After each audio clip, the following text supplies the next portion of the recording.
I'm showing the top of the hour. We have a slight change in schedule. Our previously scheduled presenter is not present, but we do have another presenter, and it's our club growth director, Robert Wall. So for those of you that don't know Robert or anything about Robert, as I mentioned, he is the club growth director. He's served the district in division leadership roles, area leadership roles, currently club president, and we're looking forward to hearing his, I won't say impromptu presentation. It's something that he's been working on, but the opportunity presented itself for him to fine tune it here in the last couple of days. So I'm interested to hear what Robert's got in store for us. Yay! Awesome. I apologize for those of you who are looking for a good speaker. You have to deal with me. You could have had Jerry, who actually took, what, third last year in the District International Speech Contest, but, you know, you get the club growth director. What are you going to do? Do I have screen sharing permission here, Keith? Let me take care of that shortly. Okay. I do now. Awesome. So just to bring you up to date, I'm going to give you a short little presentation that I've turned into a longer presentation, because one of the things that constantly frustrates me to no end is that people in Toastmasters have no idea how to talk about Toastmasters, and people ask, what's Toastmasters? And people who ostensibly have spent years training public speaking say, it's kind of a thing where public speaking, yeah. And that kind of frustrates me. So I have put together a presentation, and if I can hit my screen share here, share screen. Okay, can y'all see a screen? This says the Toastmasters sales cycle. Is this visible to everybody? Awesome. So I'm calling this the Toastmasters sales cycle, how to talk about Toastmasters and why it is not as scary as you think. Here's the challenge.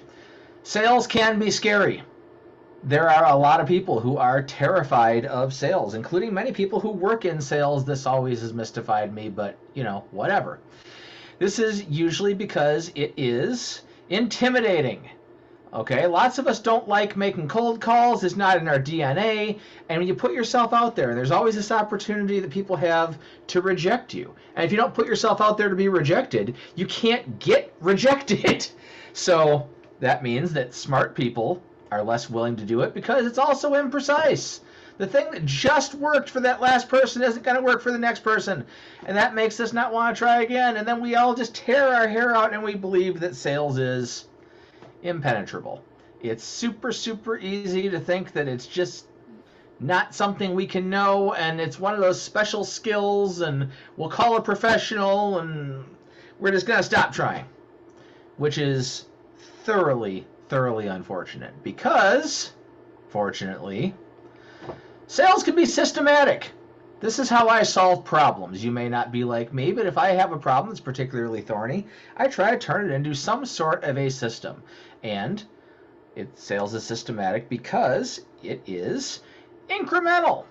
You only have to sell one step at a time. So you're selling Toastmasters. People think that their friend says, what's Toastmasters? They think they need to convince them to join at that moment. No, you don't need to convince them to join. You need to convince them to take one more step. And that step is usually saying, oh yeah, I might be interested. Or, hey, yeah, I can come to your meeting next time. You don't have to sign up a new member when you're talking to your coworker at the water cooler. It's also iterative. You don't have to succeed with every single prospect. You get multiple chances. You get input. You can feed this into the system. You can figure out what worked and what didn't work last time. And when you do it a whole bunch, you can figure out what generally works and what generally doesn't. And that's super powerful. And as I noted here, people are amazingly forgiving. Sometimes you get multiple chances with the same prospect.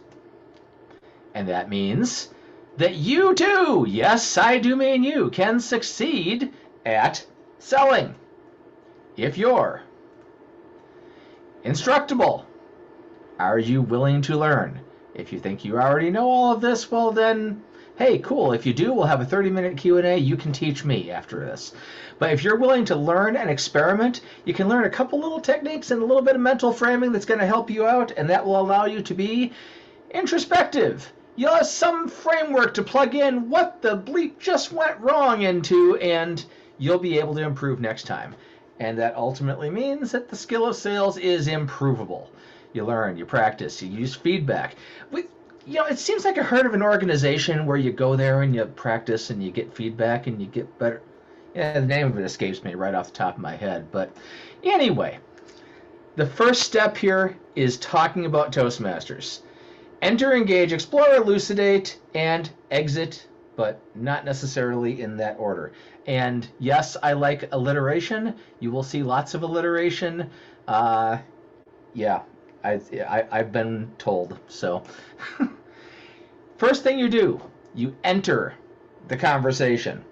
Now, this is the part where you get the prospect to ask you about Toastmasters. And by the way, that works better if they ask you, if you're not shoving it down their throat. I was a little over enthusiastic about Toastmasters when I first joined back in 2007, and I do vaguely recall having a conversation where the reply from the other person was, "I'm not joining your dopey cult." So don't be too over enthusiastic about it. It's best if they start. This is usually pretty simple. And I did not know we would have Susan on the call tonight, but so Susan, this is not intended to pick on you in any way, shape, or form. Prospect: "Hey Susan, what have you been up to lately?" You: "Oh, I just came from a Toastmasters meeting." Prospect: "Toastmasters? What's that?" It's even better if they see you wearing a Toastmasters shirt or a button. They just say, "Hey, your shirt or button says Toastmasters. What's that?" This happened to us in Menominee after me, Teresa, Flynn, and Ed had all driven up there for a speech contest, and we got to talk to the waitress at the restaurant because we're all wearing Toastmasters shirts, and we got our pins, and we got our buttons. And by the way, I've seen people that are some serious optimists with this. I was at the International Convention for Training this last year, and one of the CGD elect people who was being trained was wearing a pin to the sessions that said, "Ask me about Toastmasters." That was just awesome. That is optimism, I tell you what. So you've entered the conversation. You've got Toastmasters on the table. Now you need to engage the prospect. They asked you a question and you need to answer. You'll note that I named this engage, not elaborate. I would have been fine with the alliteration either way. I had my option. So both were on the table, but you want to give them an answer. We tend to think of 5 to 7 minute speeches in Toastmasters. You want a short, little, concise answer. I had to work really hard on this. Hopefully you practice this. It's a group that helps people practice communication and leadership skills in a safe, supportive environment. That is all you need. You make the phrasing work for you, but keep it short, especially because if you haven't learned this yet, they might just be being polite. And you don't want to get them cranky going on a 5-minute tear about how awesome Toastmasters is, okay? Then you explore. Exploring is always fun. This gets awkward because unless they're a great conversationalist and realize that we've just talked ourselves into a corner, we still have the ball. And they're staring at us awkwardly because we just said something and they're usually expecting us to elaborate. So you kick the ball back at them, metaphorically. My God, don't kick prospects, please, please, please. And give them some sort of a question, like, if you don't know them well, what do you do for a living?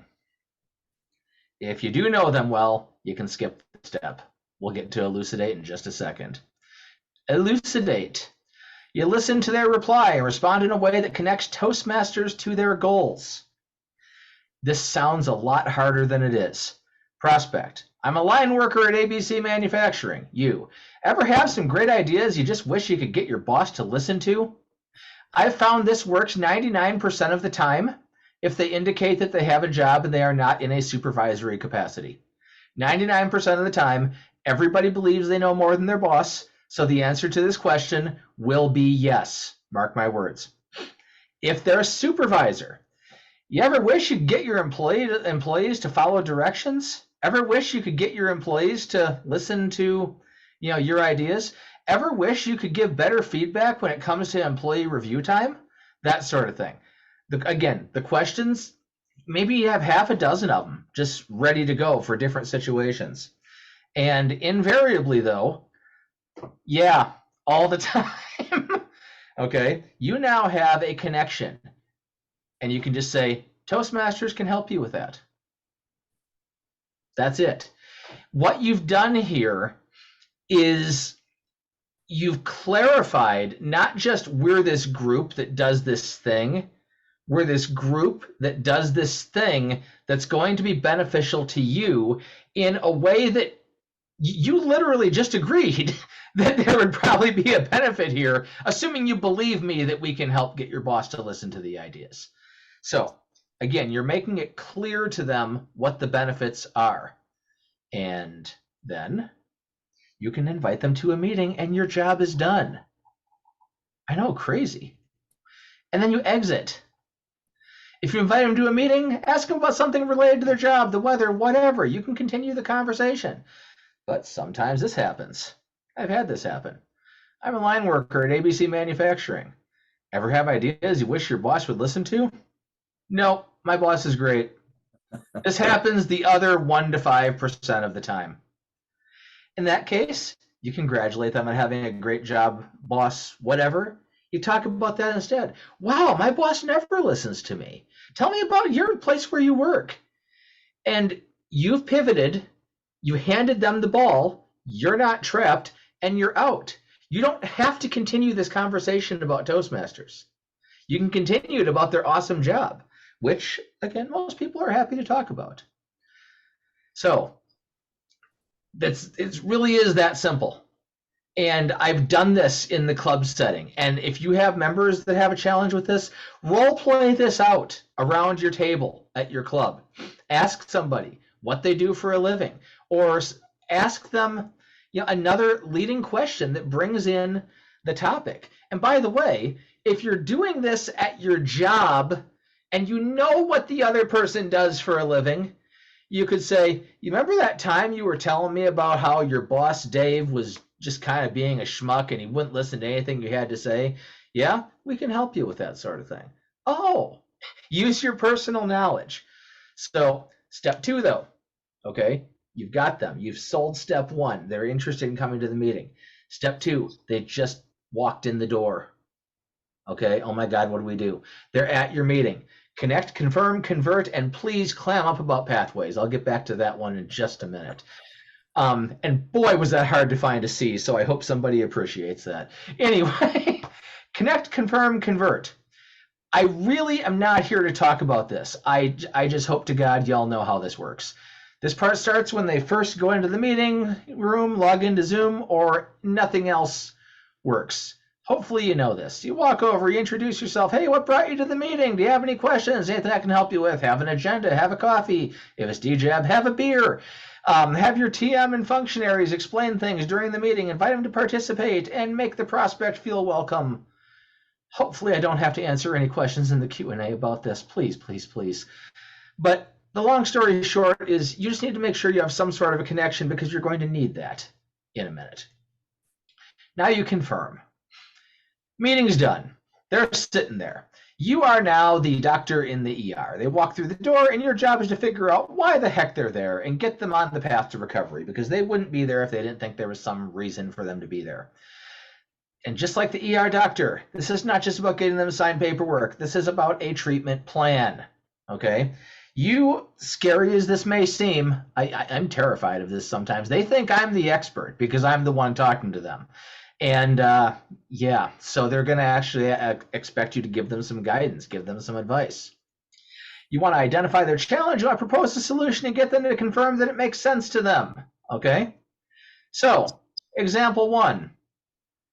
My boss says I need to give a big speech in 6 months. I've seen this be, my boss says I need to give a big speech in 2 weeks, and if that's the case, we just throw up our hands and say, sorry, you needed to start 6 months ago. But if you do this now, you'll be ready next time this happens. Yeah, I can see how that would be intimidating. Okay, you're addressing their concern. You're speaking to the fact. Yeah, okay, I can see why you're here. What I've seen, this is just me personally talking, is that if you give a practice speech every month, you'll be much, much better by the time you get to the big day. And then they usually reply, yeah, I guess some practice would do me good, but man, a speech every month? That sounds like a lot of work. Well, yeah, it's a bit of work. Do not lie to the prospect, ever, ever. Also, don't lie to people you're recruiting for area director, division director, whatever. Don't tell people this is easy. Don't tell people it's a walk in the park. This is going to be work for some people, but it's a bit of work, but our program lets you work on skills. Speaking about topics that are comfortable to you, you can practice your vocal variety, for example, by talking about a fishing trip. This is when you found out that they liked fishing when you talked to them at the beginning of the meeting. Find some way to pivot a little bit, make it relevant. Well, I guess that doesn't sound so bad. This is usually how this goes, if they have a reason at all to be there. Or just another random example, I always get flustered when people ask me questions. Well, we have a lot of members that used to be uncomfortable with that, but you participate in table topics at each meeting, they get better over time. And I accidentally said each meeting. Uh-oh. Is this something where I have to show up at every meeting? Well, no, but I mean, obviously you get out what you put in. It's best if you can show up at least once a month. Give them some sort of a reasonable expectation, a reasonable out if they're balking just a little bit. Oh yeah, I guess I could do that. So you've confirmed, basically you gave them their thing back, you gave them some advice, you gave them a treatment plan in some way, shape, or form, and literally you should be able to take out a membership application, push it in front of them, hand them a pen, and they'll sign up. Should be able to. Sometimes this doesn't happen. If they don't, there's something you're likely aware of that's causing them to be hesitant or unwilling, and at this point, honest to God, this is okay. They might come back later. Do not feel the need to give them the hard sell. They might just be thinking about it. They might want to go home and talk to their spouse. There might be a couple things that, they're not giving you as far as information goes. But on the off chance that you really want to know what's going on behind the scenes, and oh boy, is this super, super reductive, but forgive me, constructing and collapsing. In the customer's mind, there's two lists. The bigger list wins, okay? You have a join list, you have a don't join list. If the join list gets bigger and the don't join list gets smaller, you can convert. Reasons that they might have to join. I can get better at speaking. I can get a promotion. I can make more money. And reasons they might have not to join. Well, it costs money and it takes 4 hours a month and fear. And these lists don't have to be rational. The negative just has to be bigger than the positive. So in this case, you'd have to stack up about 3 or 4 more things on the join side to overcome that fear. And that fear might even be bigger, but if it was bigger, it wouldn't fit on the PowerPoint. So anyway, this is what's going on in their head. If you want to play with it a little bit, if you think there's something that might be an obstacle, you can talk to them just a little bit and say, hey, so just out of curiosity, why aren't you thinking about joining? And maybe they'll give you something. And maybe it'll make sense, maybe it won't, maybe you can help them. But long story short, that's the sales cycle. And for the love of God, avoid the pathways ditch. Now, this is controversial.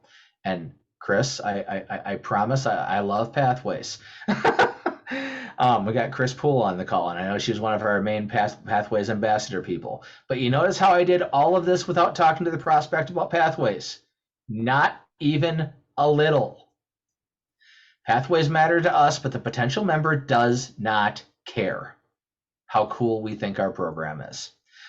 Our program is customizable, is a potential selling point. You get to pick one of 13 options, usually isn't, because analysis paralysis is real. And 99% of new members belong in either presentation mastery or engaging humor, solve that problem after they join. And I can't stress this enough. I used to make and sell scented candles. Nothing to do with Toastmasters, but we made 40 different scents of scented candles. And we would go to the craft shows and we would put them all out in their nice little organized rows, right? And we would have people come by and they would pick up and sniff every single candle to see what they smelled like. And then they would throw their hands up in frustration and they would walk off. We made one simple choice. We put a little pile of one candle over on the side and we labeled it Scent of the Month. And all of a sudden, we didn't even do a discount. It was the scent of the month. And people would walk over there, they'd sniff that, they'd like it, and then boom, sale made. And if they didn't like that one, they'd say, oh yeah, I really don't like this. Okay, what do you like? And we would go give them one of the other ones and maybe we'd sell them that one. But us just narrowing their options to one easy choice. And by the way, too, that also gives them permission in some sense to pick that one because we've picked it for them. We already told them it's good. If they trust us, we know it's good. So anyway, this is TI stats. The vast majority of new members are going to be in presentation mastery or engaging humor. Engaging humor is presentation mastery with a humor project, basically. So solve the problem of what path to pick after they join. And the last thing, check in. Sometimes known as, wait a minute, they signed up. You mean we're not done? You need to check in. If you did this correctly, I want to emphasize this. You got them to tell you about themselves. They opened up. They gave you information. Okay? You got them to share their challenges. You came up with a way that Toastmasters could help them. You made them some promises, either expressed or implied. And they put a ton of trust in you or your club. So you need to check in occasionally, see how they're doing. This isn't optional. VPE, VPM, president, they should be checking up on these people because the sales process doesn't stop. It reaches a point where they become a member, but every 6 months, you need them to be able to cost justify the amount of time and the amount of money they're putting into this. It's not a lot of money and it's not a lot of time, but they need to be able to cost justify it or they're going to be out the door. And sometimes, I know this is crazy. How many of you, your needs now are the same as your needs were 10 years ago? Anybody? I'm hoping not. So your needs change over time. And the things that you might want to be getting out of the Toastmasters program change over time. I've had longer term members come to me and say, if only there was something we could do where we could go into a high school or something like that and, help some of the kids with a Toastmasters like program. I'm like, you mean like a youth leadership? You mean like a gavel club? There's a program for that? They didn't even know. Longer term members. So there's always opportunities and you need to be looking for the opportunities to continuously serve your members. And by the way, the more experience they get, the more you should also be steering them into ways that they can continuously serve your new members. That's one of the great things about Toastmasters. You get to mentor people, you get to help people, and you get to see some really awesome transformations happen right before your eyes. It's really cool. So the slide deck is black and white, but the principles and implementation are not. Do not be afraid to experiment. The worst that can happen is you can have somebody decide not to join. Riot, relax, it's only Toastmasters. So, any questions? And I'm going to make the slide deck vanish here. Now stop my share. I know that was a fire hose. Yeah, good. Thank you, Robert. Make sure you send a copy of that presentation along so that we can get it up on the district website. Absolutely. Yeah. I'd like to start out. I had a few things that I wanted to comment on, but I don't want to be a hog. The thing that jumped out at me was right towards the end on the check-in part. Gotta say, I wasn't expecting that. And I liked it, especially because early on in the presentation, you talked about how this is that you get you should be able to get feedback on the process. You do it enough times, you're going to see what works and doesn't work. And I think the check-in part of that can really reinforce that. All right. So you went through this whole process and you checked in. After they've already become a member, it kind of gives you an opportunity to say, hey, what did that feel like for you? You know, what was it that we talked about, or what was it about our conversation from I've never heard of Toastmasters to becoming a member? What was it that was the hook that brought you in? And eventually over time, you're going to end up with this quiver of arrows of like, this worked, this worked, this worked, and you're going to be able to pull those out depending on the circumstance.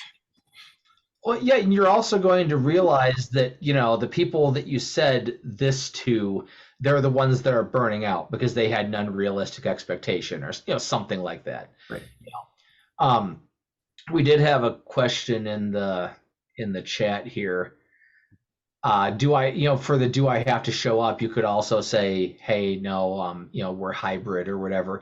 And I get that. I totally get that. My whole thing was just the expectation around attendance at meetings. Some people think that they have to attend every meeting. If you've ever been a member of BNI, does anybody know what BNI is? It's a business networking group. Oddly enough, BN, I think it's International I.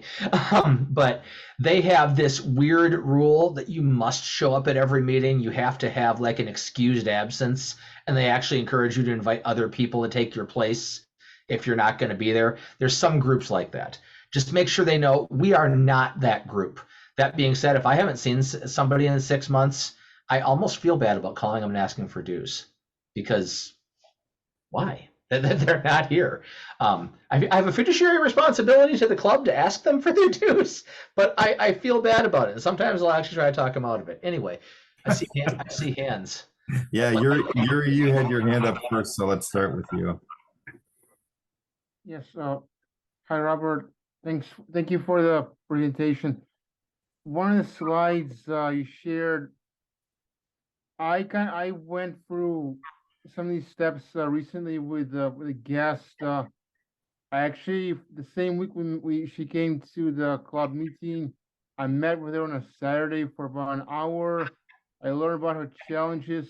I learned a little bit about her, and then I followed up with her. This has been over past couple of months, and now I feel like I hit a wall. I don't know her phone number, and I want to, like, if I did, maybe I would just call her or something, but it's been mainly for email. And the enthusiasm I sensed when we met, this was in late October, it somehow just either disappeared, or maybe she's just busy or something. I don't know. But whatever it is, I feel like the progress I made has literally been really vanished. And I honestly don't know. I want to probably keep me emailing out a time or two, but I'm a bit of a loss because I just don't know what to think of all that. Okay, well, a couple quick things. My general advice, and boy, we've been saying this at the trio level a whole bunch this year. You can't make other people care. It's a really big thing. What I would do if that were the circumstance, I would look through my emails. I just give a quick skim back, because obviously you were having a good conversation, something was going good. I'd take a quick skim back. I'd look and see if there's anything obvious where I could spot, like, I accidentally sent a, forget you, don't ever, message me again message or something like that when I was tired. I don't know. But I'd just take a quick skim back, and if nothing, yeah, I would say, well, that was a really nice conversation I had with that person, and I'd make a quick note of who they were and what you talked about in case they come back, because, boy, it's sure nice sometimes when you get a call 6 months later from that person. They're saying, oh, hey, Yuri, this is Sue. I wanted to talk to you about Toastmasters again. And you can quick, oh, yeah, you're the one with the 3 kids and the beagle that said you were interested in Toastmasters because your boss wanted you to get better at public speaking. You look like a rock star. So just have a couple of quick notes in case they get back to you. But honestly, at this point, stressing out about someone who won't return your emails, to me, go find people that are willing to talk to you, because I'm sure there's a ton of them. So, All right, good. Cindy, looks like you're getting Yeah, ready to decorate yeah. this gift. Yuri, to your point, I guess I've learned over time, people's lives change so fast and their focus changes. So it's like you offer someone a gift, and if they don't want it, that's okay. You know, you just move on to the next one. I did have some thoughts though, Robert. Funny, I enjoyed it. Like the black and white. I thought that was really cute. Here's a little tweak I made at our club, and it's small, but the first time we did it, the guy joined. So I'm going to keep doing it, because when you have guests, very often people say, they'll say, well, you know, they might be having, and then people will say, well, come back as much as you want as a guest. Absolutely. I don't say that anymore. I say, Robert, we would love to have you join our club. When we were done, we did the what do you think? He had a great time. I could tell, blah, blah, blah. I said, Michael, we would love to have you join our club. And he went, oh, I'm going to. And I said, great, Tom. There's Tom right there. And guess what? Next day he signed the paper. So we got to, I asked my folks, get away from saying come back as many times as a guest. And funny, anecdotally, you know, we were 1 for 1, but that was kind of a very positive thing. The other thing, and this is just my personal bias, I was in sales. I would take the word scary out of your slide deck. Because if you're talking to us that things are scary, a lot of people disengage. fair enough. Just a thought. Yeah. Well, no, and by the way, yeah, you do have to ask them to join. It's kind of weird. It's almost like if you don't ask that they aren't professional Toastmasters Club joiners and they don't know. You know? Well, yeah, and it's like, why do people come to Toastmasters? Normally because they are uncomfortable, they, you know, which is why they tend not to volunteer potentially. And I can just go back to another club. We had a member, she was an accountant, very inward, you know, very, and once I said to her, hey, Donna, would you be the sergeant at arms at our upcoming evaluation meeting? And she said, I don't know how. And I said, we can talk about it. She said, okay. And afterwards, she said, Cindy, I would have never volunteered to do that. But when you asked me and said it was going to be something that you'd support me through, I'm so glad I did. So I think why people come to Toastmasters probably prevents them from not being those joiners. So asking just, yeah, it just seems to open the door. Yeah, I was at a mall and I was in some store. I don't remember what it was, but I was looking at some product, and the guy who was working there was clearly above average for a mall salesperson. A lot of them are sitting there looking at their phone, and they just hope to God you buy something. This guy actually walked over, and he's like, "Oh, so you're interested in such and such?" Yeah, and this guy was like putting products in my hand and saying, "Well, here, take a look at this. Okay, what do you think of that? No, okay, here, try this." And I very much felt like I was being led through a process, but I also didn't mind that I was being led through the process, because it was pretty clear that this guy's process was designed to connect me with what it was that I wanted, that I'd gone in there for in the first place. So people don't mind, you know, you don't want to be sales-y. You know, you don't want to be the, so what's it going to take to get you to join? You know, not that sort of thing. But, you know, you're guiding them through this process. And by the way, if what they have, if they're a particular set of needs, if we don't meet their needs, well, that's cool. Hey, it's been great having you at the meeting. We'd still love to have you as a member. I just don't think that you're going to get on American Idol by using skills that you practice at Toastmasters, you know. So something like that. As long as their goal is somewhere in the communication leadership area, yeah, definitely good. I see that. To piggyback on Cindy's comment too, I think possibly one of the reasons why we don't come out and ask them to join right away comes back to the early comment that you made, that this is, the sales cycle is scary or frightening or unknown to us, and this is a way that the other person can safely say no, and ooh, I don't feel all the pressure. If you ask them to be a member, they might say no, and oh, now I have low self-esteem because of that. You know. Yeah.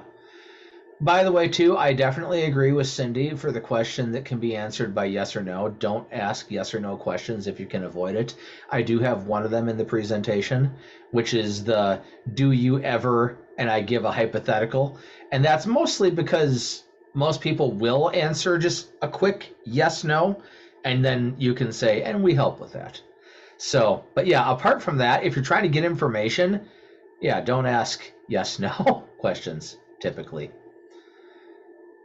Yes. Susan added, tell me about, share with me. Yes, exactly. Yeah, or I was just, thinking, did you like the meeting tonight? No. Yeah. Versus, tell What us did, how you felt in the meeting. yeah. It's like, no. It could happen, but yeah, and that's the thing about my brother, when I was in sales, and my brother many years ago started in sales, he was in this, I don't like the rejection part. And I said, Rob, I love every time somebody says no. I love it because 1 out of 10 say yes. And everybody that says no just moves me quicker to the yes.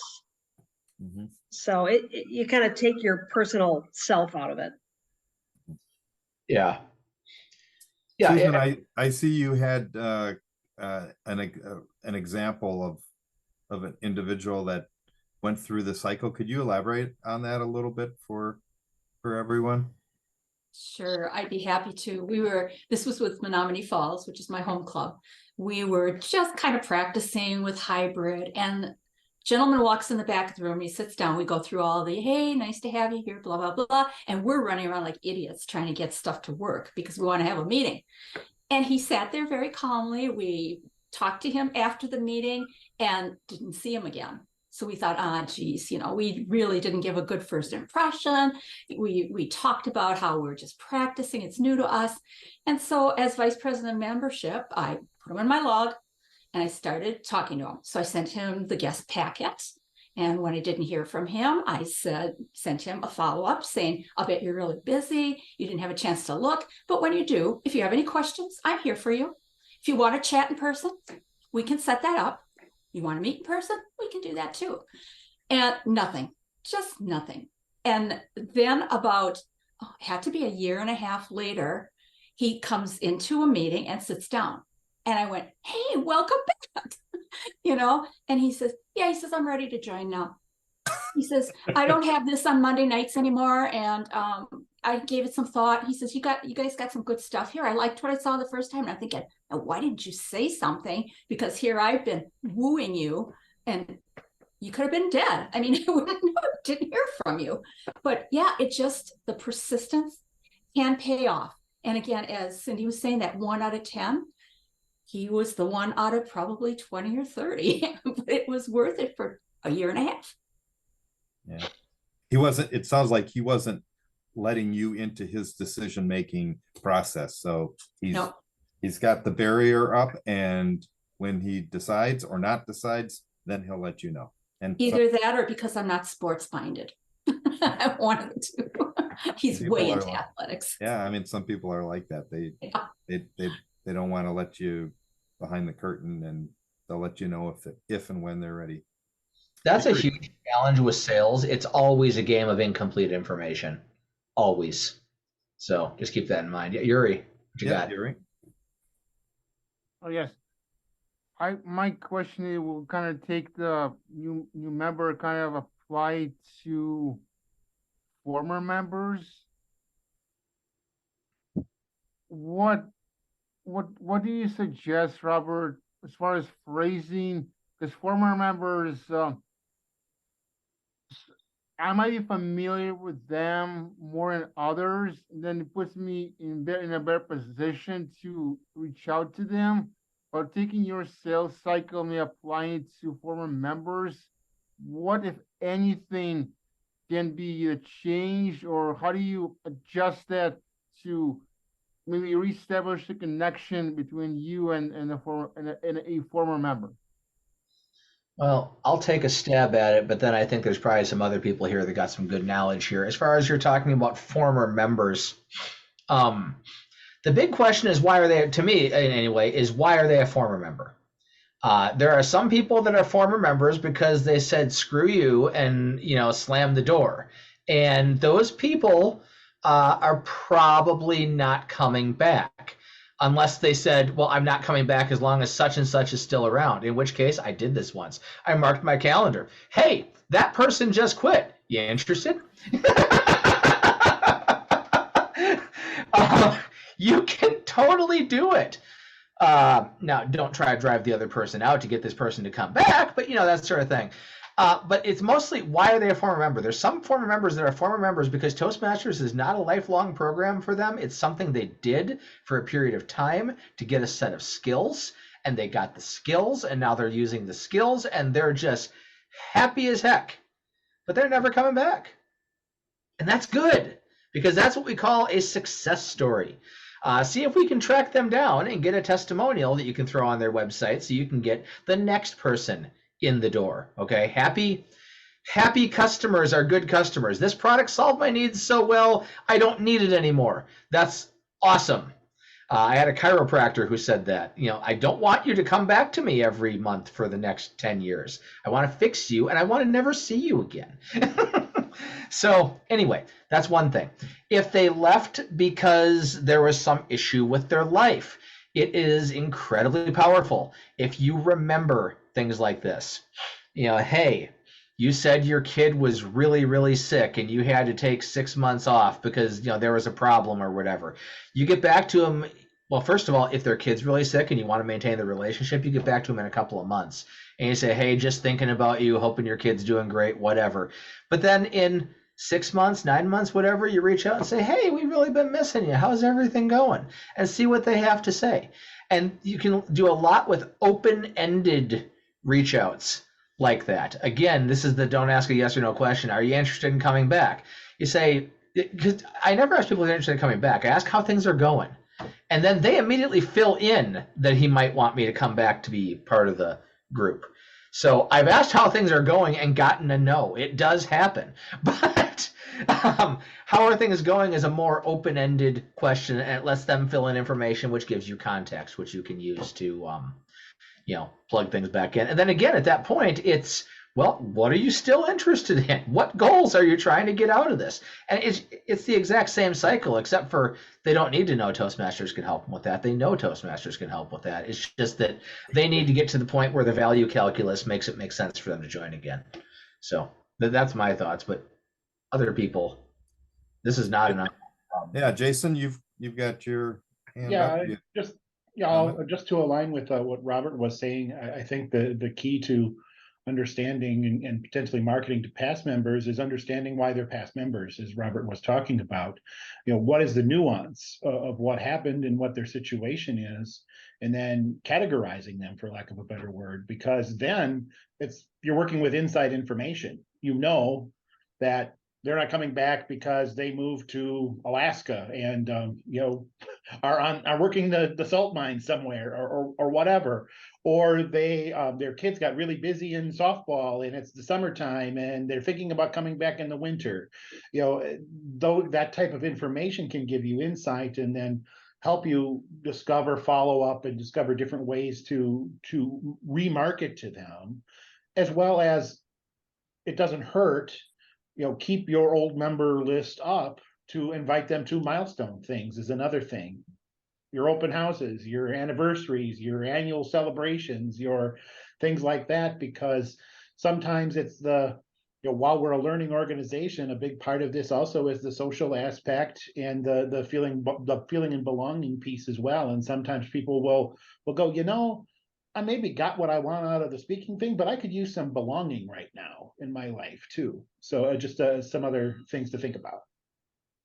Yeah, Racine did that with a very recent open house. They had their 70th anniversary open house or whatever, and they had 2 or 3 people that weren't even members, and they weren't planning on rejoining, but they showed up, and one of them was even Toastmaster because he was the club president for 3 years or some such thing. You know what I mean? So yeah, definitely a lot of power. Todd. So I had two thoughts. One, I was going to say, could this be expanded upon into like a role play thing that could be taught at a TLI?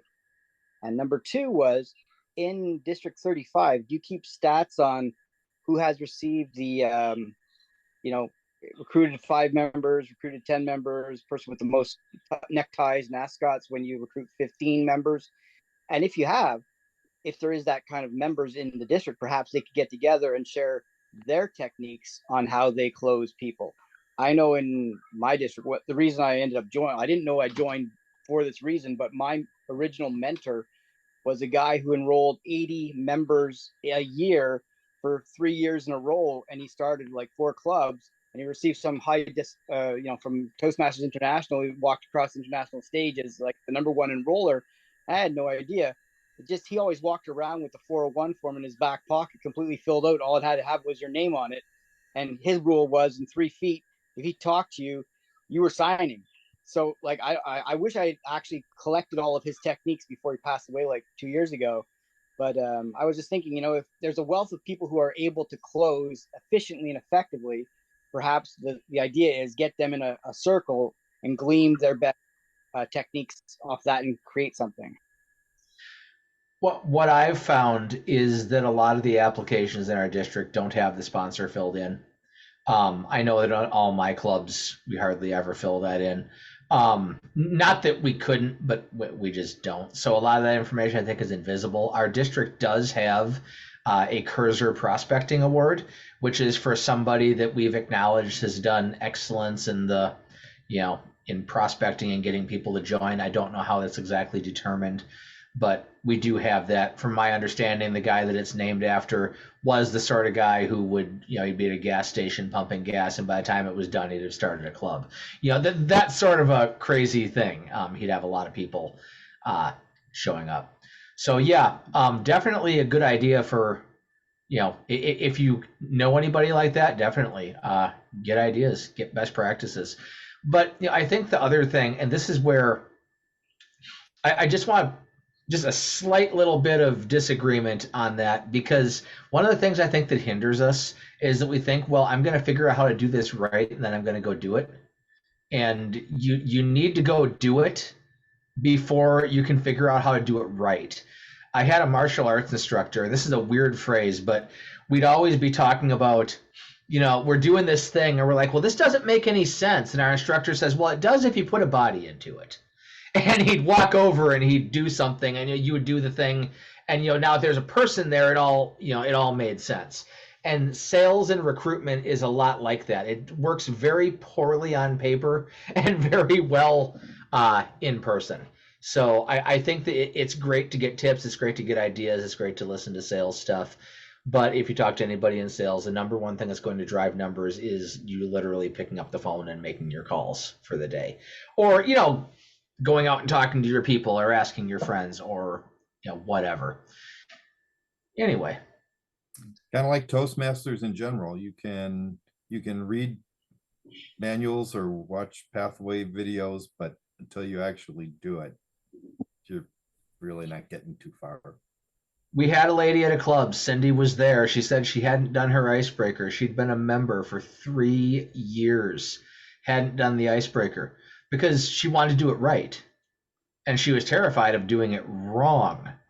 Yeah. And eventually I put her up there. I said, you're doing your icebreaker today. Are you willing to stand up there and answer questions? She said, yes. I said, okay, tell me your name. And she gave me the name. I said, tell me something, a hobby you like. Cooking. Okay. Tell me, I'm here to tell you about cooking. I'm here to tell you about cooking. I asked who, what, when, where, why, and how on cooking. Timed it. We got to 7.5 minutes. I said, that's your icebreaker. Just write it down and organize it a little better. And she's like, oh my God, it's really that easy? Yes, it's really that easy. You just have to do it. So anyway, like I said, this is something I've had in my kind of in my back pocket that needed to be developed for a while. So Susan, I thought it was interesting that you like the slides. because the slides are very verbose and they break every rule of PowerPoint on the face of the planet. But I did it so that if we hand out the slide deck, that whoever is looking at it doesn't have to watch a half-hour presentation. They can skim through the deck and actually get most of the high points. Yeah, Robert, I said it's not just the PowerPoint. It's all the stuff that you bring to it when you're actually reading your slides. So you did a nice job. Or they could watch the video. Right? They totally could. I found that a lot of people are more willing to skim a PowerPoint deck though than to watch a 30-minute video. So just yeah, little things I've learned over time. So anyway, this is a pretty good turnout. We got 10 people here, 7 of whom didn't have to be here, so that was pretty cool. Yeah, this is about what we've been getting at recent ones, and I mean there've been some other people, and not everybody that comes to most are here tonight, but it's probably 15 people that we keep drawing upon, and almost without exception people have said these are really good, more people should come. I wish more people would see this. I wish more people would yeah. So we are now spotlighted in one of the 3 prime positions on the District 35 homepage, the coaching session. So they're large and in charge to whatever degree people go to the website. Yep, and yeah, we're gonna do some mock sessions, well, not mock sessions. We're gonna do representative sessions at 2 of the upcoming TLIs. So hopefully that'll give a little bit more visibility, and people will see that and think, I want more of that. And by the way, too, Todd was saying, could we do this as a workshop at a TLI? My whole thing is go do this as a workshop at your club. Go to your club and say, hey, we're going to talk tonight about how to talk about Toastmasters. If your club is anything like our club, you have a 1-hour meeting and at least 20 minutes of that is empty right now. That's a great time that you can do a little workshop like this and say, okay, you're going to be a prospect. You're going to be talking to them, play with it a little bit. Try to throw the other person off. And if they throw the other person off, stop it for a second and go around the room. What would you say if they said that? Think of ideas. Because honestly, I've said this a few different times, and some people agree, some people don't. A lot of impromptu speaking is practice. Because a lot of the things that you speak about off the cuff are, people say, well, so tell me how you design a website. Do you honestly think this is an off the cuff response? You think I've never thought about this before? I've never answered a question about this before? A lot of it is just linking up the little bits that you have in your head as you go. So the more little bits you have that you can pull out, the better it gets. So I really think this is awesome on the club level. Mm-hmm. It's the sort of thing that might actually be hard to do at a TLI because you'd have to get into really small groups and you'd have to allocate a fair bit of time. But in the club, you can totally do it. Yuri, your hand's up again. What's up? Yes, and I want to ask this question because we are kind of in that time of the year. And also this question is always asked on the area reports. That question says, who is interested in serving outside of the club level? And I'm wondering what, for those that will be watching this and listening, I'm sure it'll benefit. What kind of, can you share with us how to apply that sales technique to encouraging people to say, okay, give me more information about being a leader outside the club? Because getting a no is like almost like stops it dead. Well, Cindy, you have an answer for Yuri's question? I was just thoughts. Yeah, just some thoughts. That's kind of an yes, that question is very abrupt sounding, but what I try to maintain or think about is the club is like an incubator, and you need to incubate people and breed and grow people, because 99% of the people don't even know there's something bigger, right? They don't even know that there's an area? How does that work? So I find it challenging to tell people, hey, hey, you want to be an area director? And it's like, no, I don't even know what that is. So I think it's incumbent on us as club members, leaders, to realize it's the long game. That's what I look at it of. It's not the short game, it's the long game. And part of it is you talk about it. It's kind of like people say at the hey, it's getting to be made. You want to be the VP of Ed? Do you want to be? And so one of the things that I like to practice is every meeting, bring up a club officer and say, hey, Jason, tell us about your role as VPPR. And he just talks about it. So over the whole year, you're growing people that are interested. So yeah, I had the same thing in my club. One woman said, no, I'm not ready this year, but I'm looking at it next year. And I viewed that as extremely positive. So I think it's incumbent on us to do better at talking about it and explaining it. The other thing too, you have an area director visit twice a year. This person called an area director shows up. So use that opportunity to say, this is an area director. This is what they do. This is a volunteer role. You can learn things by doing this. And especially, not to get too deep into the weeds here, but it's the same sales cycle. What are they looking to get out of Toastmasters? I'm self-employed. Where am I going to get any experience leading people? I'd have to hire them. So if I want experience leading people or working with a team, wow, Toastmasters is awesome. I get that for free. This is a legit opportunity. So, Jason? Yeah, the thing I would add too is it's not, in some ways, it's not about asking them, do they want to? It's seeing something in them that they're doing a good job and building off of that. I think of, when I was approached long ago about district leadership, and the conversation didn't start with, Jason, do you want to join district leadership? It was, Jason, you're a really good club president. Your club is really doing a great job. And it started with a conversation like that turned into the, well, did you know there's more to this than just what you're doing at the club? Mm-hmm. And that conversation, and some of those people are on this call that had those conversations with me, but that turned into a conversation rather than is there anybody that wants to? And I think that way about all of the club offices. As a club officer, when you're looking at finding your replacements, is looking at those people in your clubs that are doing a good job or that could grow and learn from those skills that you can see, and then have that conversation with them about, hey, I see this in you. Because there's a lot to be said of that versus I think you should do this, or you must do this, or guilting people into serving, because those are often the people that after 6 months wig out and disappear. So less. Yeah. All right. So we're coming down to the last 2 minutes here or so. So I'd like to flip it back to Robert, although Robert, you've had plenty to say during the Q&A. Any final wrap up you'd like to do, comments as we close off our session? Not really. I mean, I think this just needs to not be something that we stress out about. Talking about this stuff isn't all that crazy. And most of this stuff, even like talking about recruiting for future leaders, most of that isn't even all that stressful either. You got to have the conversations. You got to keep in mind what the person is interested in, what they say they like to do. If you do this correctly, especially at the club level, this is fun.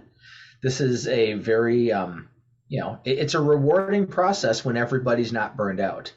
And oddly enough, the solution to one person being burned out is to reward a whole bunch of people. So you need to come up with a team of people that are interested, that are engaged. I'm not a numbers person. I would never want to be club treasurer. Couldn't stand it. But there's people that love that, and that's just fun. They just love adding up the numbers on a Saturday night, which more power to you. So just remember, it takes all kinds, and just listen. The answer to both is the same. Listen to what people are telling you they want. Figure out how you can help them get what they want, and then do that. So. Yeah, I think with leadership too, you have the added advantage that at least at the club level, somebody is familiar with that individual. So it's not a cold call. So you're observing. I think somebody mentioned, that you see something in them. You're observing the individual and you see potential for leadership that could be developed even more than they may be exhibiting now. So you're not starting out as a cold call there. In some respects, it could be even easier than you want to join. One thing I just remembered I wanted to throw on to what oh crud. Now I forgot it again. Oh, well, what Yuri was saying about getting previous members back. My brain thoughts just flit across and off they go. About getting previous members back. The big thing is that usually the previous members have existing connections in your club. Same thing with that member that's not renewing and you don't know why and they won't answer your emails. They probably know other people in the club. Leverage the people that you have to get the information that you need to continue the cycle productively to whatever degree you possibly can. Yeah, Cindy says a non-response is a response. Yep. And Cindy said something about, or just a second ago, which is a great wrap up. Basically, you're offering people a gift. Here, I got you this. And maybe they want it, maybe they don't. Seth Godin, who's the guy that the quote on our district marketing banners is from, he says, basically, you're making things for people who get the joke. And he doesn't mean joke, but you know what I mean. There's a certain group of people that you're going to attract and you're going to click and they're going to click with you. And cool, that's your people. Go serve your people.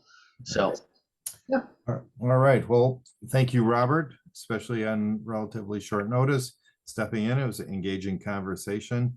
Like we've said a few times, I wish more people could take advantage or would take advantage of this. So please, those of you that are coming, continue to spread the word. And go back to your club, do the exercise with the prospecting thing. And when they say, wow, that was a really fun exercise, say, yeah, I learned about it on these Sunday night club support sessions. Right, exactly. All right. Well, everyone have a good holiday season. We'll be back again after the first of the year. Sounds good. Happy holidays, everyone. everybody. Happy Thanks, holidays. bye. Good to see you all.